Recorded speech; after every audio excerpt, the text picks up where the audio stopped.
The Second Coming. W. B. Yeats. Brief introduction to William Butler Yeats. William Butler Yeats, June 13, 1865 to January 28, 1939, was an Irish poet and one of the foremost figures of 20th-century literature. A pillar of the Irish literary establishment, he helped to found the Abbey Theatre, and in his later years served 2 terms as a senator of the Irish Free State. He was a driving force behind the Irish literary revival along with Lady Gregory, Edward Martyn, and others. Isabella Augusta, Lady Gregory, née Percy, March 15, 1852 to May 22, 1932, was an Irish dramatist, folklorist and theatre manager. With William Butler Yeats and Edward Martyn, she co-founded the Irish Literary Theatre and the Abbey Theatre. Yeats was born in Sandymount, Ireland, and was educated there and in London.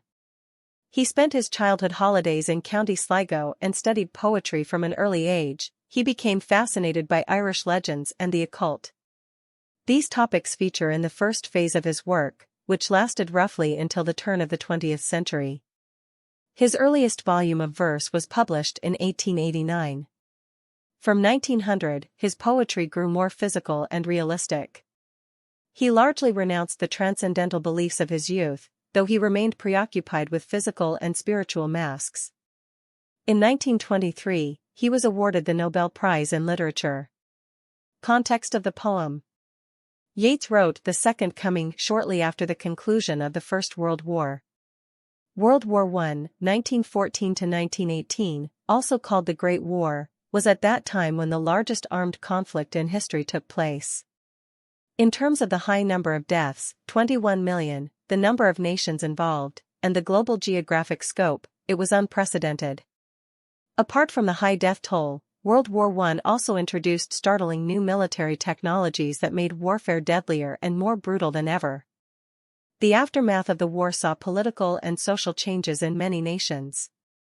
Yeats's The Second Coming encompasses not only World War I, but also the Easter Rising, 1916. The Easter Rising, also known as the Easter Rebellion, was an armed insurrection, a violent uprising against an authority or government, in Ireland during Easter week, and the Russian Revolution, 1917.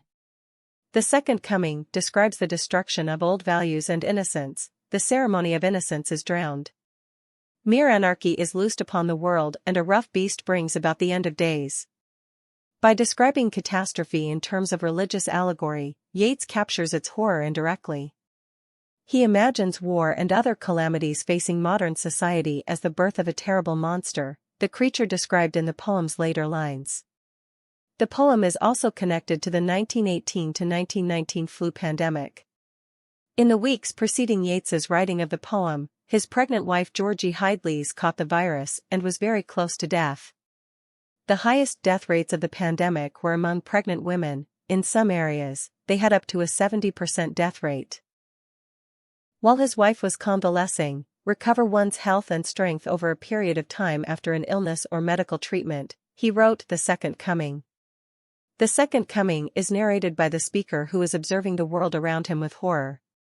A falcon is flying above in widening spirals, turning round and could no longer hear the call of its owner. Things are breaking down and their foundation is giving way. Pure destruction and lawlessness has spread across the world. A tidal wave darkened by blood, which refers to violence and bloodshed, is engulfing the world. All the rituals of innocence have been swallowed by this tide.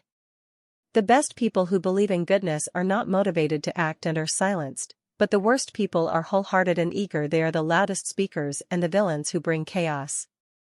Which implies that the falcon here is humanity. Without guidance, trained falcons are supposed to narrow their gyre toward a target and then back to the falconer. We are headed back toward a state of anarchy. This begs the rather more interesting question of who the falconer, who should be providing us with guidance, represents. Apparently, all this violence and moral confusion means that the Second Coming is at hand. According to the Bible, it means that Jesus Christ is going to come back and set everything straight and right. No sooner does he think of the Second Coming, he is troubled by a vast image of the Spiritus Mundi, or the collective spirit of mankind. The speaker, through his sudden revelation in connection to the world, is given access to a vision which takes him somewhere to a dry sandy desert. Somewhere in the desert he sees a giant sphinx with the body of a lion and the head of a man, whose gaze is blank and pitiless like the sun. It moves its thighs slowly while the shadows of the indignant desert birds reel about it, which indicates that they fly in circles because they think something will die soon. The vision ends and darkness drops like a stage curtain, but it has left the speaker with a strong prophetic impression. He knows something that he didn't before, namely, that this strange sphinx is a symbol that will bear on the future. He knows that the sphinx's 20 centuries of stony slumber have been made a nightmare by the motions of a rocking cradle.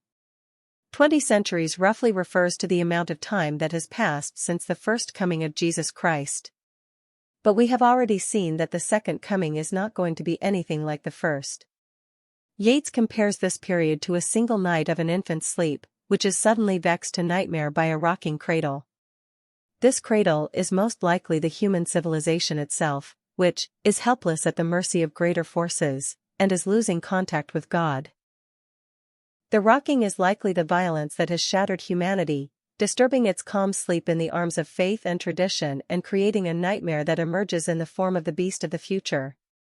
2,000 years of calm have been irreversibly disrupted by the shaking of a cradle.